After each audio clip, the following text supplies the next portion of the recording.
What is up? Welcome to another edition of the NFL Fantasy Football Show presented by Subway. It's me, your man, MG Marcus Grant. Still fully vaccinated, still dodging variants like Neo in the Matrix. Big show for you. As always, we are joined by producer Justin and the specialist on the other side of the glass over there. Yay, Wyvern, yay.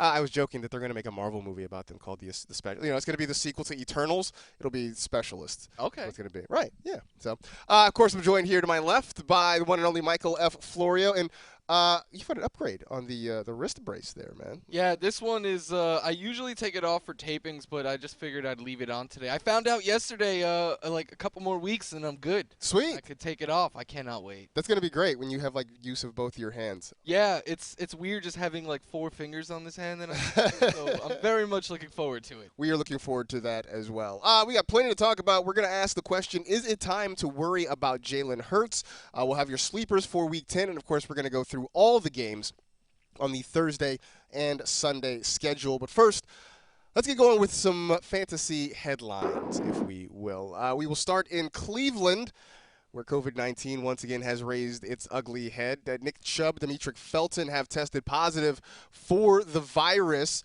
John Kelly also unavailable this week. So as of the moment, as we record this show, Dearness Johnson is the only healthy running back that the Browns have. So how far does he move up your rankings because of this? I haven't made the switch official yet, but if he's the starter, I think, looking at the rankings now, I think he's like a top 15 running back. Like, maybe just outside top 15, but I definitely think he's in that, like, 13, 14 through maybe, like, 16 range. We saw what happened the last time that Nick Chubb was out. He got a good bulk of the work. He looked the part. Like, he was, you know, he won over Twitter. He put up great numbers. And this time it could even be better because there's no Felton there. Felton was taking some passes away from him as like that Kareem Hunt role. It could be even better than it was on Thursday Night Football a couple weeks ago. I'm interested to see, I mean, obviously if he's the starter, he gets the majority of the work there. But the last few weeks, the Patriots have not been particularly great against running backs. Defensively, the Patriots have been pretty good all year long. But they've given up some yards and some fantasy points on the ground to the position. So this could be a really big opportunity for Johnson. If you had him, if you held on to him, good for you because you have sort of maybe backed your way into something pretty special this week. If he's still out there, go get him. Yeah. Because there's a big workload potentially coming for him this week. In Carolina, Sam Darnold is going to miss several weeks as he's got a shoulder injury. This is per Ian Rappaport and others. It looks, at least in the short term, like P.J. Walker is going to be the guy. Although they did sign Matt Barkley. It's like a USC reunion down there in Charlotte because Matt Barkley has signed. Don't pick up Matt Barkley. Don't do it. But yeah, we talked a little bit about this. I mean, P.J. Walker, this feels like at least better news, or it can't be worse news for guys like DJ Moore. No, it can't be. I want to give credit to who. It was Chris Towers from CBS, but he put this out on Twitter. Darnold has thrown 160 passes. In the last decade, there's been 373 quarterbacks who've thrown 160 or more passes in a season. He ranks 372nd in yards per attempt, 371st in touchdown percentage, and 370th in interception percentage. So it literally can't get any worse with P.J. Walker coming in. I know Walker has struggled in the little bit that we have seen him. I'm not interested in Walker for fantasy, but I think it doesn't hurt Christian McCaffrey and DJ Moore, who I think are the only two pieces that you should be starting in this offense. At this point, that's kind of all you can count on. Maybe a change in quarterback can sort of kickstart this offense and make everybody a little bit better. All right, over to Arizona. Chase Edmonds had an ankle injury that he suffered on Sunday against the 49ers. Suffered that very early in the game, missed the entirety of the game essentially. They're saying it's a high ankle sprain, could be out for a number of weeks. We saw, obviously, James Conner just go wild, scoring 3 touchdowns right after that. But, Benjamin ended up scoring a touchdown in that game as well as he trucked Dre Kirkpatrick. Yikes. But now there's talk that, Benjamin could get a bigger role in the Arizona offense. So is he worth a waiver ad, at least in the short term? I think so, because it could be a multi-week absence for Chase Edmonds. James Conner is obviously going to be the lead back, but he can't do it all himself. This is a team that basically since Cliff Kingsbury the last couple of years has been there, like they like to utilize that second running back as well. So I think Benjamin does have a role. I think he could see like 10 touches, something like that, maybe each week. Deeper option, more of a flex play, but I think he's worth rostering, especially because James Conner's not the most durable running back, and if he goes down in like next week, then Eno Benjamin is the starter on one of the best offenses in football. Well, I think that part about James Conner's durability is why Eno Benjamin is going to see a sizable role in this offense. I think the Cardinals are aware of that, and I don't think they want to necessarily try to load up Conner with 25 touches a game just because you don't know if he's going to break down. So Benjamin's certainly worth an ad, and if the matchup is right, I think he's worth being in there in a flex spot. I think I tweeted something about Eno Benjamin, and somebody responded with, "That's not a real person." He's absolutely real. He won angry runs this week. Yeah, man. He trucking Dre Kirkpatrick. He was a star at Arizona State. I'm just saying. I watch a lot of Pac-12 After Dark. Seen a lot of Eno Benjamin. That's all I know. So part of the reason I put this story in this spot is because sort of like a baseball manager who's trying to buy time for somebody in the bullpen, I'm trying to buy time to figure out what's going to happen with Odell Beckham Jr. Obviously, he is a free agent right now. He wants to pick his own team. There are a handful of teams that are in the mix here. The Patriots reportedly are in. The Packers, Saints, Chiefs, and Seahawks. There's also a sixth, apparently, mystery team that has not necessarily named itself yet. So we'll see what happens with Odell. Chances are he will sign immediately after we finish recording the show because that's what happens to us here. But, right now, does it matter where he goes, or should he be on rosters regardless? I think that it's been a roller coaster ride for Odell. Just last week, I was like, well, he's still on Cleveland. We could drop him. He wasn't traded. But then he got cut, and I think he 100% should be picked up. I picked him up myself in a couple leagues. He was still out there because if he signs with Green Bay, and all of a sudden now he's the number 2 target getting one-on-one coverage opposite of Devontae Adams from Aaron Rodgers. The Chiefs. I think the Seahawks, too, is a little bit of an appealing spot. I wouldn't love him as much if he went to, New England because I still think he's a good receiver. I'm not so sure he's still that elite Odell that he was a few years ago. Also, Mac Jones is growing into the job, but I think there's still a ways for him to go, and I don't know that Odell gives you the sort of production you would want if he goes to New England versus, say, a Green Bay, a Kansas City, even a Seattle at this point. Well, I am curious to see who the sixth mystery team is. We already knocked off, the Giants and the Browns, so, we're down to, that cuts down a few options there. We're down to, 25 other teams. Yeah, so, we're slowly whittling it down. That's all it is. Normally we don't do a Monday night recap, but I felt like this Monday night game from a couple days ago had a lot of fantasy intrigue to it. On the field, the Steelers hang on to beat the Bears when Cairo Santos comes up well short on a 65-yard field goal attempt. No shame there. It's a 65-yard attempt. But a couple of big things. One, Justin Fields got you over 18 fantasy points. Second straight week, he's had 18 or more fantasy points. I know we were saying that we wanted to see more until we felt confident in putting him in lineups. Have you gained that confidence now in him? I'm not quite there yet, but I'm on the cusp. Because 2 weeks ago when he had that 25-point game, it was all with his legs, and it was on that one miraculous touchdown run especially, and we were like, we still need to see him do more as a passer. I felt like this was his breakout game as a passer. This throw right here to Allen Robinson, he had one over the middle to Cole Kmet that was really great. The placement on his throws was awesome on Monday night. He threw for more yards in the second half than he has in any other game this year. So, and I actually put it on Twitter. I said, I feel like this could be that drive where after the Steelers took the lead and he led the Bears down the field, took the lead. I know they didn't hold on, but I was like, that feels like a drive that at the end of the year we'll point back and be like, that's when everything clicked for the Bears. So definitely intrigued, want him on my rosters. Not sure if he's a must start just yet. I would agree. Partially just because the Bears' offense still is not good. It's not fun to watch. It was in 3rd and long pretty much all night long. But as people pointed out on Twitter as the game went along, there were moments when Justin Fields stepped up and made some nice throws and showed you why he was drafted where he was. So I'm with you. I think we're turning a corner on Justin Fields, but he's not a guy that we're just automatically plugging into lineups every week. If Allen Robinson was dropped, are you picking him up after this past Monday? Probably back in. Yeah. That long catch and run at the end, that probably got me back in. That's all I needed to see. So I'm back. So he could still play. He can still play. Not him. They just got to get a quarterback and get him the ball. That's all. Khalil Herbert. So I had been saying that I still thought he was going to have a role when David Montgomery was back. He played 10 snaps. That's it. and it looks like Montgomery's back to being the workhorse. So is it still worth holding on to Herbert now? Only as a handcuff, because we're getting to the point of the year where handcuffs are more valuable because buys are behind us. For a lot of teams, not all of them. We still have a few to go. But I think only if you have Montgomery as a handcuff is he worth holding on to. Probably. That's probably the case. I really thought they would work him in more. Same. Maybe they do, but he was not a factor at all on Monday. Who was a factor was Pat Fryermuth. I know the guys down, the fantasy footballers, they loved it. They do their Muth is Luth thing. Had a couple of touchdowns. Over the last 4 weeks, he is the tight end 4. A lot of that on the strength of those touchdown catches. So I ask, is this sustainable for him the rest of the year?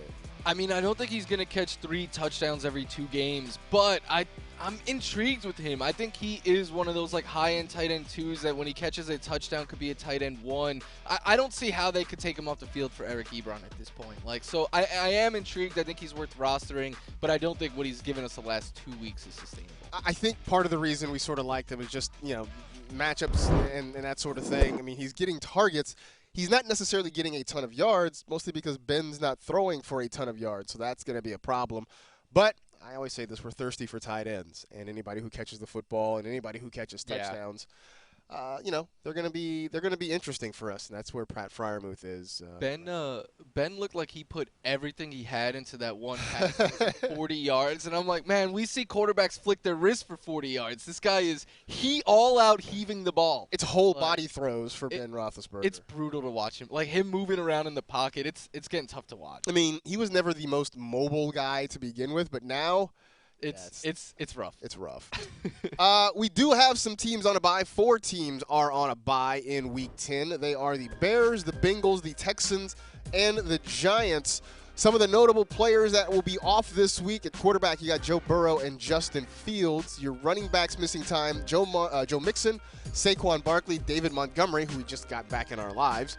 The wide receivers that are out, Jamar Chase and T. Higgins, Brandon Cooks, and Allen Robinson, because I said I'm back in on him, so we throw him back on this list. Tight end, you're not missing a ton. C.J. Uzomah may be the most notable tight end name that is out this week. So adjust your lineups accordingly as we get ready for Week 10. That'll get us to a break, and we will dive into Week 10 with some of the big questions ahead of us, including, should we give up on the Javonte Williams RB1 dream? That's next on the NFL Fantasy Football Show.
time for Don't Mess This Up, presented by Snickers. We got our big questions as we head into Week 10 to help you not, mess up your lineup.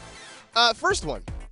After a run of 20-point games, Jalen Hurts gave us 11, and then he gave us 16. It's not full-on panic time, but should we start to be at least a little worried about Jalen Hurts?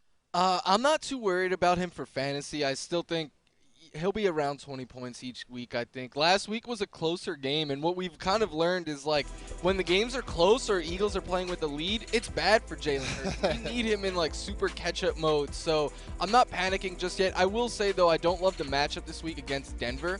That's a tough defense, and I think that could be a closer scoring game, so I actually have him outside the top 12 this week for the first time, I think, all year, but I'm still not panicking about him.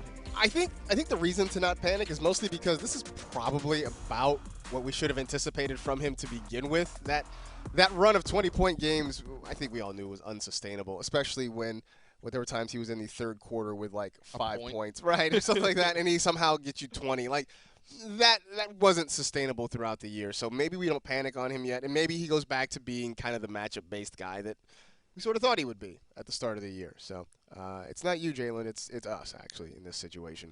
Javonte Williams, I thought we all believed that probably by this point in the year he was going to take over that top job in Denver from Melvin Gordon. That hasn't really happened. So is the idea of Javonte Williams as Denver's RB1, at least for this season, is that dream dead now? I think so. Like, they didn't trade Melvin Gordon. They didn't move on from him. And he's been getting a good amount of work. Like, they split carries. They split targets. They split snaps. And in fact, it's actually Melvin Gordon who's getting a couple of more touches per week than it is Javonte Williams. And he's getting the valuable touches near the goal line. He's got 4 rushing touchdowns. Williams has just 1. 2 receiving to Williams 1. So while he's getting the touchdowns, it really just makes Javonte Williams not even an RB2. In my opinion, it makes him a flex option and one with, like, that's more of a safer floor type than a high ceiling. So I still think, like, next year Javonte Williams RB1 is alive, but for this season, I don't think so. I don't necessarily expect Melvin Gordon to be back in Denver next year, and so that's going to impact what happens with Javonte Williams. But the fact is, Gordon is playing well enough to stay in the spot he's in. I mean, if you're Denver, why would you make the change? Because Gordon has given you decent production week in and week out. The rotation is working for you, so there's no reason really to change it. And, the AFC West is still very much up for grabs right now. Everybody's bunched together, so if you're the Broncos, you're not going to make any drastic changes. So for us, while we believed Williams was going to take over the job, I think it's fair to say that's probably not going to happen, at least the way we wanted it to. It kind of makes me think, though, like, we need to do a better job of evaluating this. Like, for a real-life purpose, it makes sense to keep Melvin Gordon involved this year and to keep let the rookie learn from the veteran a bit. And, like, we all just in fantasy are always like, bring in the new guy. Like, it doesn't always happen. Well, speaking of bringing in the new guy, the 49ers. So on Sunday, I tweeted that as the Niners were getting trucked by Benjamin, and somebody named Chris Streveler was throwing the ball. I said that if the Niners lose this game, does this mean we turn to Trey Lance? And it seemed reasonable. They were 3-5. The offense wasn't really doing much. And then I looked on Monday morning at the NFC standings and realized that even at 3-5, the Niners are still in the playoff race. They're still in the chase for that third wild card spot. Throw in the fact that over the last 2 weeks, your QB1 is one Jimmy Garoppolo. So how much longer do you think we have to wait for Trey Lance to take over that starting job? Maybe this is just me it probably is just me getting too excited. But after I saw your tweet, I was like, no, that makes sense. Let me look. They play the Rams this week. Mm-hmm. I don't think we're going to get Trey Lance at all this week. No. But if they lose and they're sitting at 3-6, they get the Jaguars the week after, and that seems like a soft spot to make their transition. I'm kind of speculating that it's going to come soon because Jimmy G's not playing poorly, but he's also not lifting you and leading you to win. So I think if you already know he's not the answer after this season, if you fall to 3-6, I think there is a chance that they might be like, all right, now we gotta see what we have in Trey Lance here.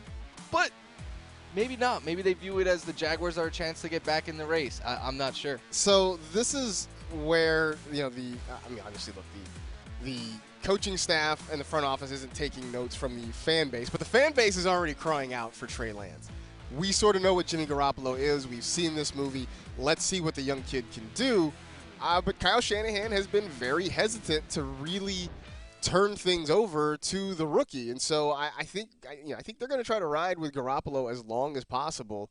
And again, because the NFC is so top heavy, and you got a whole bunch of teams sort of in the mix, I get the feeling we may be forced to wait longer than we wanted to. I say that as somebody who has Trey Lance in a couple of spots. Same. And I'm itching to plug him in, but Kyle Shanahan just doesn't seem interested in doing that. Although they went back to Brandon Ayuk, so that's good. Yeah, he's back. The only thing, like, if they lose this week, they're going to be one of like 8 teams that are 3-6 in the NFC. You're still alive, but at what point are you like, it's really not? It's not realistic. Yeah, we'll find out. All right, so that gets us to our game previews. Of course, we talk about every game on the Thursday and Sunday slate, breaking them down. Let's start with the Thursday night game, Ravens at Dolphins. Where are we going for start, sits, bewares, whatever? I think Mike Gesicki is a must-start tight end this week, and basically kind of moving forward. The guy has shown us to have a safe floor, over 9 fantasy points, basically since week 3 on. He's got one game with less than 9 fantasy points, and it's with 8. He's got a bunch of games with double digits, a couple over 20. And then the Ravens give up the most fantasy points to tight ends. So I think this is a game where Baltimore will have a lead, Miami will have to throw, and Ravens are also a little bit tough on receivers. So I think Gesicki could be their top target this week and have a pretty nice fantasy week. I'm starting him everywhere. I know we all were sort of on Tyler Conklin as a sleeper last week, and he didn't have a touchdown, but he had 5 catches for 45 yards, which, look, if you're streaming tight ends and you get pretty much 10 points out of the position, you should be okay with that. So Gesicki feels like a good start there. Saints at the Titans. I'm going to say you should beware of Adrian Peterson in this one. And, we sort of said that last week, too, against the Rams. He did have a rushing touchdown, but that was kind of it. Just 21 rushing yards. I think he had 1 catch for 5 yards here. The Titans, regardless of what Mike Vrabel says about the offense, they're going to have to throw the football more. On top of it, the Saints have been very good against running games. So I see Peterson maybe getting more work. He'll have a full week of practice, so he can sort of, get acclimated to everything. But I just don't love this matchup for Adrian Peterson. They're still going to rotate Deontay Foreman, Jeremy McNichols in. This just doesn't feel like a good spot to put him back in your lineup here. Yeah, I don't love this matchup at all. The Saints are tough, and he's not going to get involved in the passing game. That's going to go to Jeremy McNichols, like you said. So I don't love AP this week either. Although Dante Foreman is someone I'm taking like a speculative add-on in a lot of leagues, just in case. Yeah, not a bad idea. I plugged him into a lineup because I was desperate, and I think I got 10, 15 yards out of him. Yeah. Wasn't great. Wasn't great, but I'm just – AP looked a little slow to me on Sunday, so – I mean, Father Time catches up to all of us pretty much. So even Frank Gore. Even Frank Gore, who, by the way, is boxing now. Frank Gore is boxing. He's going to fight former NBA player Darren Williams. I don't get it. The timeline in this Matrix or whatever, the simulation is weird now. Simulation is all out of whack now. I don't understand it. I love you, Frank Gore. Why are you doing this? Please don't do this. I'm begging you.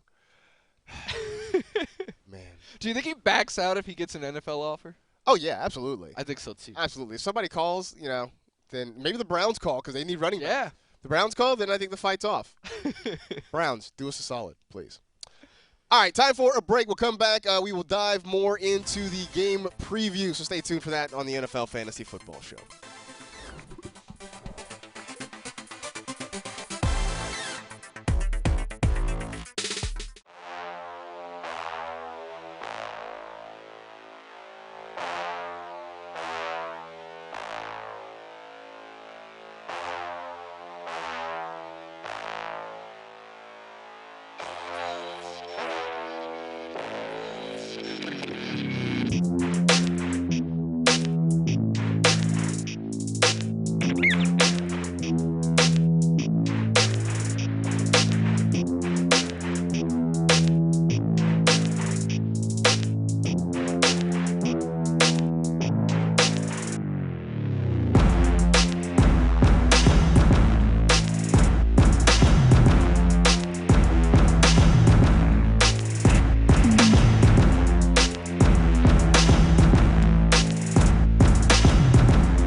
This is the part of the show where I tell you to follow us on TikTok because we're on TikTok at NFL Fantasy on TikTok. I'm saying it's on TikTok.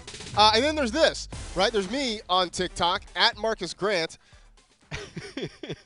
Yeah, I do more than just sip coffee and stare weirdly at the screen. But check it out. I couldn't tell if that was coffee or a bowl of cereal at first when I first. It's just a big giant mug, and it can be whatever you want it to be, whatever makes you most excited. But go follow us at NFL Fantasy. You can follow me at Marcus. Marcus puts great videos out there. Definitely go give him a follow. Thanks, I appreciate that. Go check it out. All right, back to our game previews. We will start with the Falcons at the Cowboys. Aside from it being the Dan Quinn revenge game, where are you looking here? This game kind of seems straightforward. You know, like, the big names to play. So I wanted to talk about Michael Gallup, who is kind of been a forgotten man since we haven't seen him play football since week 1 2 months ago. But he is still a very good wide receiver. I mean, he is a downfield threat for this team. He could be a contested catch receiver, maybe used in the red zone. I know they have a lot of mouths to feed here, but this is a Cowboys team that got embarrassed last week. I think they're going to come out with something to prove this week in a very favorable matchup against the Falcons. So if you've been waiting on Gallup or you picked him up, I think you could flex him. I have been sitting on Gallup for a while, so I'm very interested to see how my lineup shakes out because I may put him in, which on paper it's a pretty good matchup. So we'll see. Browns at the Patriots. We talked about the Browns running back situation, and I will say this. I think you can sit Baker Mayfield in this one because, look, Baker, even in the big win, was not particularly great. Didn't throw for a ton of yards. Now he gets to face the Patriots, who defensively, they've figured out how to slow down quarterbacks. I mean, part of how this Patriots team is still in the race in the AFC East is by playing defense, being just good enough on offense, not making a lot of big mistakes. This just doesn't feel like an opportunity to get Baker in. He's very much a matchup-based starter, and this is just not a great matchup. And especially if they're going to be shorthanded at running back, you know, I feel like this is a situation where I don't want any parts, really, of the Browns' offense at all this week. Remember the cycle you were talking about the other day? Yes. He played well last week, right. Which means he's going to be back to playing, like, not so well. So that's kind of where that's going to go. Vikings at Chargers, which on paper seems like could be an interesting matchup. We were talking how the Vikings, it seems like their record should be better than what it is. Really should be. They've had so many, like, down to the wire losses. Yeah. So where are we going for this one? I think you could start Mike Williams. And I know a couple weeks ago that would have seemed very obvious, but he had 16 targets 4 games ago. Since then, 5-5-5. He hasn't topped double-digit fantasy points. In fact, he hasn't topped 8 fantasy points in any of those games.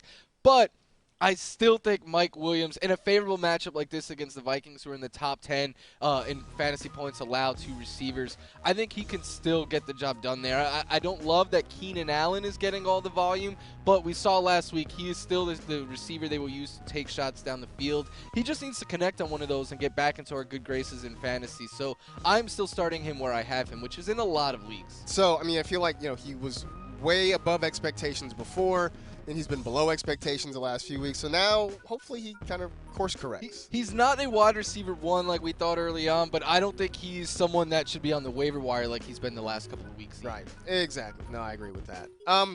Panthers at Cardinals next up on the slate. And, look, we talked about Sam Darnold and the quarterback situation, and it'll probably be P.J. Walker that's getting the start. The Cardinals' defense feels like a must-start here. That Carolina offense has been an absolute mess for the last month plus. I mean, they started 3-0, and since then it has all fallen apart for them. Meanwhile, the Cardinals have been very good defensively pretty much all year long. Even after losing J.J. Watt, they have figured out how to slow other teams down. I mean, they pretty much shut down the 49ers for the most part on Sunday. I would trust the Niner offense more than I trust the Panthers offense right now. So if you got the Cardinals, this feels like a must-start situation for them. And yeah, like you said, it doesn't matter who they lost Watt on defense, but on offense last week, like no Kyler, no D. It doesn't matter. Didn't matter. This team just keeps on rolling along. So yeah, I think they're my number 1 defense this week. Probably. I mean, just the Panthers have been a mess. So there it is. Bills at the Jets. Your Bills looking to sort of lick their wounds after a really surprising loss. The good news is Josh Allen won't be terrorized by Josh Allen this week.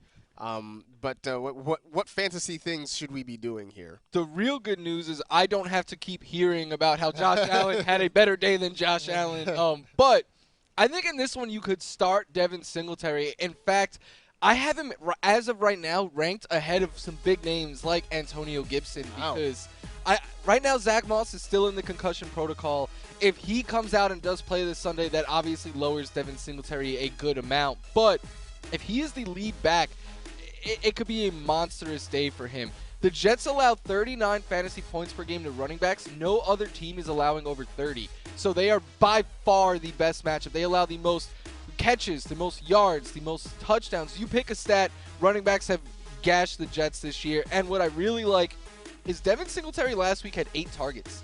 So I think if Zach Moss is out, Devin Singletary becomes someone that you could start with confidence this week. He absolutely was in my list of sleepers this week for all the reasons you mentioned. But keep an eye on Zach Moss because if he does play, then that changes the situation quite a bit.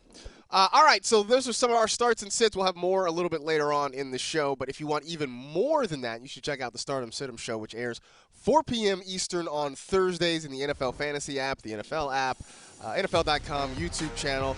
There's Rank, there's Kimmy, there's Florio, there's Money Guns. Yep. It's a good time. All right, there's air horns. I don't know. Are there air horns? There's air horns. We do Club Dub, which is like the 25-plus players. It's a good time, and sometimes me and Rank disagree, and we go back and forth a little bit. So it's always just a fun show. You guys should definitely tune in. Absolutely, check it out if you have not already.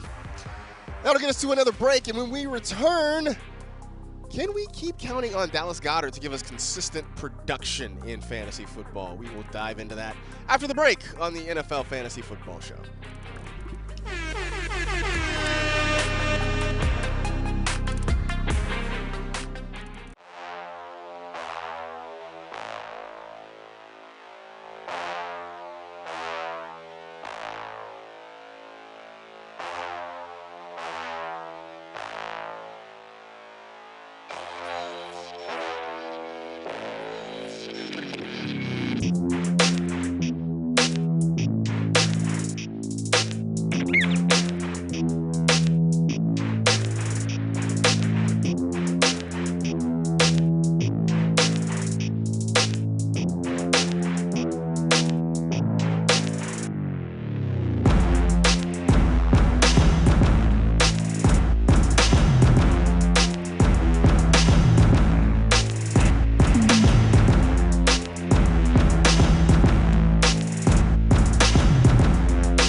It's time for Best of the Pack, presented by Panini Trading Cards. Got a couple of cards here. We're going to talk about the guys whose pictures come by on the front. So let's start with George Kittle. Give me George Kittle on screen. There he is. Oh, there it is. George Kittle, who came back finally after an extended absence with an injury last week and gave us 100 yards, scored a touchdown. So does that mean he's back to being a set-it-and-forget-it starter again? Yeah, I think so. The first 2 weeks of the season were weird where he had 5 and 4 targets. One of those games he had -6 air yards. But this past week, 8 targets. He's had 8 or more now in 3 of the last 3 games that he's played, over a season high in air yards.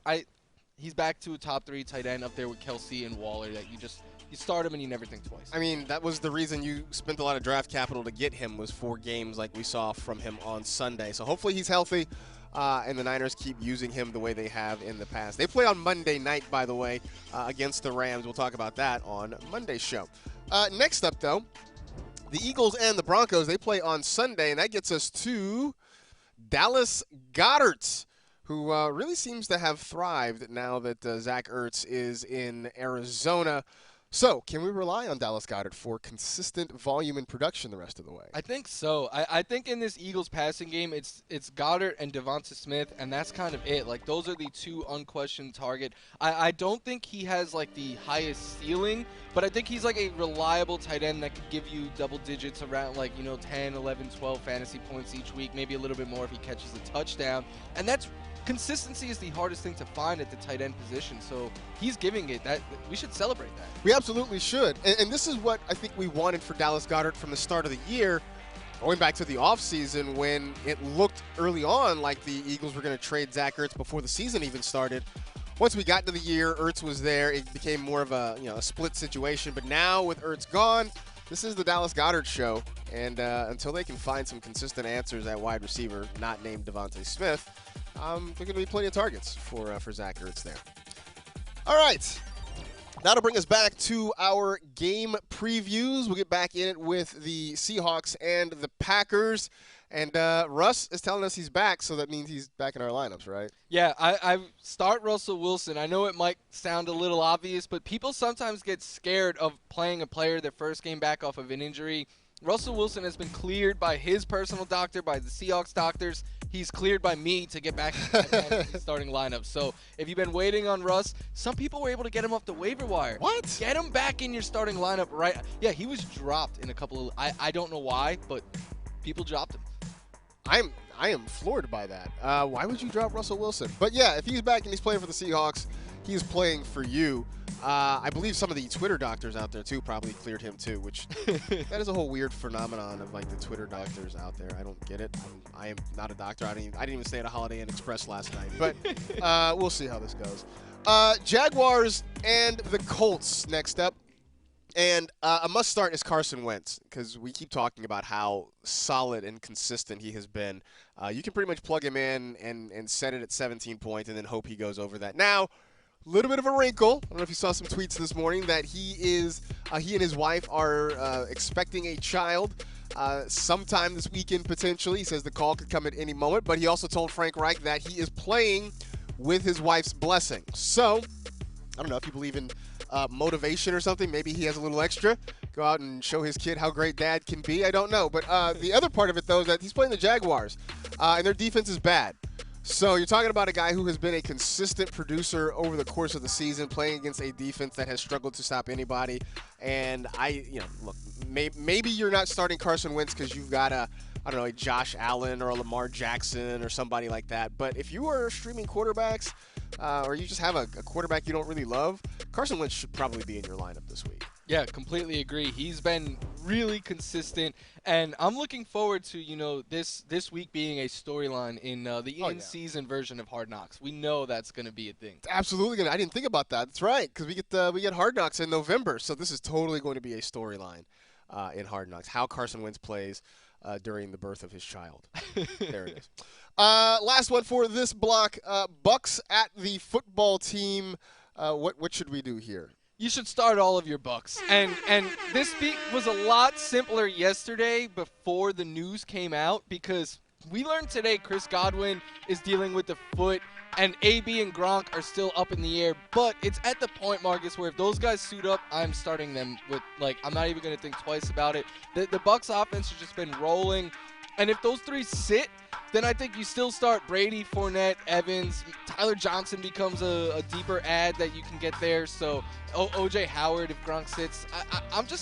The Washington defense has been far from what they were last year, and the Bucks offense is, if not the best in football. So start them all. We started the year saying, hey, maybe you should avoid Washington, and now it's, hey, man, you should start everybody against Washington. Amazing how things change over the course of a couple of months there. All right, we will do one more break. We'll come back. We will wrap up the show with a couple more game previews, plus our sleepers as we head into Week 10. We will close it out next on the NFL Fantasy Football Show.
Let's talk some Lions and Steelers. Detroit's still looking for their first win of the season.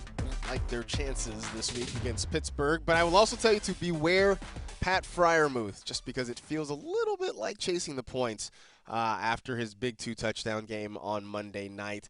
Look, I like the fact that they are getting Freiermuth involved. He's seeing a lot of volume. Part of it because you have a quarterback that, as you mentioned earlier, Florio, usually takes a whole body effort to throw the football downfield, which is why guys like Freiermuth and Najee Harris are seeing so many opportunities. But when you look at it, the yardage totals have never really been great. It's usually around 40 to 50 yards. So if you aren't getting that touchdown, it does become hard for him to put up a decent fantasy number. Of all the things the Lions do poorly, covering tight ends isn't really one of them. They're actually on the better side of that. At least they're middle of the pack, which, considering how bad their defense has been, that's a significant improvement. So maybe you're streaming him, maybe you don't have a lot of options, but I would just say just kind of beware. Don't expect what you saw the last couple of weeks from him. It could be a bad game script for the passing game there, too. Also, Najee Harris could just run wild on that team. That's also very much a possibility for this one. Last one, it is Sunday Night Football. Big one in the AFC West. The Chiefs and the Raiders. It's weird to say the Chiefs need this win to make up ground in the division, but that's where we are right now. Should be interesting, though. What are you doing fantasy-wise? I think you could start Hunter Renfrow, and part of it is because the Chiefs give up a ton of points, especially to receivers. But the other part of it is Hunter Renfrow has been playing really well this year and not getting credit for it. Like, he had 9 targets last week, tied his season high, but he has 8 or more in 4 of his last 5 games. He has double-digit fantasy points in all but 1 game. Scored 17 last week, has 3 games over 16. I think part of it is we see like the picture of him when he was in Clemson, like holding a bag of oranges or whatever it was, and we're like, I could be this guy. Like, how is this guy in the NFL and playing well? But he is. Like, Derek Carr throws to him often. He's the top slot receiver there, and he's been productive. He's not a high ceiling receiver, but you could plug him in as your wide receiver 3 or flex and guarantee that you're going to get double-digit points out of him. I mean, they have a thing called third and Renfrow. Like, when they get to a certain distance, like, that's where the football is going to go. I do like that because they need some help. They need somebody to catch the ball other than Darren Waller. By the way, has Hunter Renfrow met the outfielder Hunter Renfrow, the Boston Red Sox player? It's such a failed opportunity because they need to get together. Do something. They do. They need to get together. We need a Hunter Renfrow collab or something like that. We got to make that happen. All right, so that gets us through our slate of games. It is now time for MVP picks presented by Visa, a network giving small businesses tools to grow. This is when we give you a couple of sleeper options as we head out. So number 1, who was a sleeper for you? For me, Kenyon Drake, he's been getting more work ever since we saw the coaching change there in Vegas. He had 8 targets last week, which is more targets than Josh Jacobs has in any game in his career. So they're not going to be throwing the ball to Jacobs. It's going to be going to Kenyon Drake. He's had 100 yards last week, over 70 in 3 straight, over 16 fantasy points in 3 straight. He's not the safest play, but he's showing us that he comes with some upside. He has a role in this offense. He's the pass-catching running back. And in a game against the Chiefs, where I know the Chiefs offense has been anything but good lately, but if the Chiefs come out looking like the Chiefs, the Raiders are going to need to put up points and going to be throwing. I do think that's going to be the case, and I do like Kenyon Drake. Again, they're just looking for more targets, more guys to catch the football beyond Darren Waller. I'm going to go with Jamal Agnew here. And part of it is me sort of brushing away the tears at what could have been for Laviska Shenault. But understanding that Jamal Agnew has really taken that role and done a very good job with it. It's still weird to see a wide receiver wearing number 39, but I'll learn to get over that. And this is another game, though, where the game script could really favor Agnew getting more targets. I would expect that the Jags are going to be – I don't think they're going to be trailing big necessarily against Indianapolis, but they are going to have to throw the football, I think, to stay in the game. They're finding more ways to get him the football. He's being productive. You see 10 fantasy points or more in 3 of the last 4 games. So if you need a flex, Jamal Agnew could be your guy. I like that one a lot. The Colts secondary has not been good this year. It has not. So we'll see how that goes. Another one. Who else do you have? Deontay Foreman. And I know I spoke him up a little bit earlier. I wouldn't say he's a sleeper in the sense that someone you could get into your starting lineup this week, but he's a sleeper as someone I would go. He's probably out there on all of your waiver wires. I would grab him and just kind of stash him now. The numbers don't jump out at you from what he did last week, but I think he looked the part. Like with the eye test, AP looked slow to me Foreman looked like he had the most burst. He kind of resembles Derrick Henry a little bit. To me, he looked like the most explosive runner they have there. So this is kind of just a stash him in case AP looks slow again and he could continue to get more work. He's rostered in just 4.5% of NFL.com links, so he's out there. Yeah. And I have him in a good amount of those 4.5. so there is. This is the guy. This is who you're talking about. My last one is J.D. McKissic, and we talked about that Washington offense and trying to figure out how to generate some kind of some kind of anything really. Part of why I like McKissic, not just this week but going forward, is because the Washington defense isn't very good, and they're going to find themselves in a situation where they've got to throw the football a lot.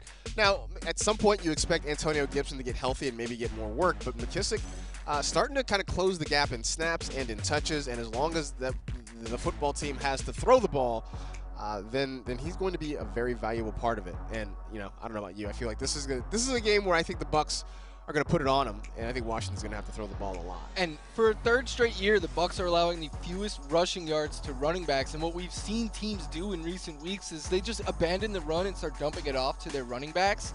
That's going to be J.D. McKissic, not Antonio Gibson. So I love this call. I think McKissic is someone that could have a really nice day this week. Side note, it's been a disappointing year for Antonio Gibson.